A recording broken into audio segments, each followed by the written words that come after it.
that was spinning way down the coast off of Baja, California, but that brought, we were talking about it on Friday, some nice partly cloudy skies for the 4th of July, so I hope you enjoyed that too. It did feel a little bit muggy out there as well, but we had a really nice day, so yeah, I hope you enjoyed your holiday weekend. If you are back to work today, you're waking up to some sunshine and a nice indicator it's going to be very warm this week. We're looking live into LAX right now, and you can see mostly clear skies. It's about 64 degrees though, and then we have some sunshine down into Anaheim too, so Orange County also waking up to some sun.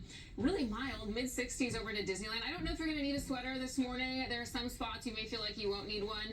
If you do, maybe just a light little sweatshirt for the next couple hours. We'll be warming up pretty quickly now here the next few days. So there's still going to be the possibility of some morning marine layer clouds. Most of this should be kind of more confined to the coast this week, and so we're still expecting that faster clearing as well. But that's going to be dependent upon how strong that sea breeze is too in terms of marine layer and cloud coverage this week. So just know that. We're going to start to see some very warm temperatures, hot for the deserts, and dry conditions here in the next couple days. Also, gusty desert winds, that continues on. And with this heat and how dry it will be out there, we will be seeing some elevated fire danger. So just keep that in mind, even if we don't have the red flag warnings in place, that we are going to see some elevated fire weather. 90 to 100 degrees here this week. These heat advisories go in place tomorrow through Thursday. And you can see it's a big portion of our interior. So up into the Santa Clarita Valley, down toward Pomona, and then into the Inland Empire, and then you start heading down to the low desert into Palm Springs and Indio, and this is where we could see temperatures get up to about 115 degrees this week, and a much even higher risk of heat-related illnesses for the low desert. So keep that in mind if you're heading down that way this week. It's already 80 degrees there. You can see that warm air mass as you head down towards some of those desert communities.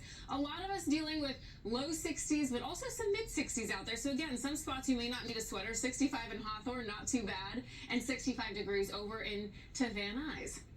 As we head into this afternoon, Los Angeles and Orange County, we're going to get into some mid 80s, and then as we head into the next few days, we still might get a little bit of a marine influence here on your Tuesday through Thursday, and so that could keep things kind of at bay between that period. This weekend, we'll finally start to see temperatures come down a bit. We'll get back down to some lower 80s. If you're in the valleys and Inland Empire, though, hottest spots today in the low 90s, but the next few days, we're going to approach mid and upper 90s, getting 97 degrees.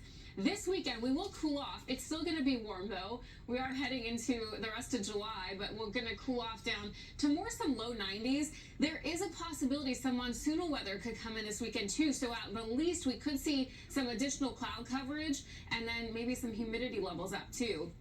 If you're at the coastline, we are looking at really mild temperatures this week. Again, the temperatures for the coast are going to be dependent, but then we will see a little bit of cooling this weekend. And I'll show you what it's looking like in terms of the possibility of that monsoonal weather. All right, now here's a look at some more of today's high temperatures, sponsored by Disney's Moana in theaters everywhere on Friday.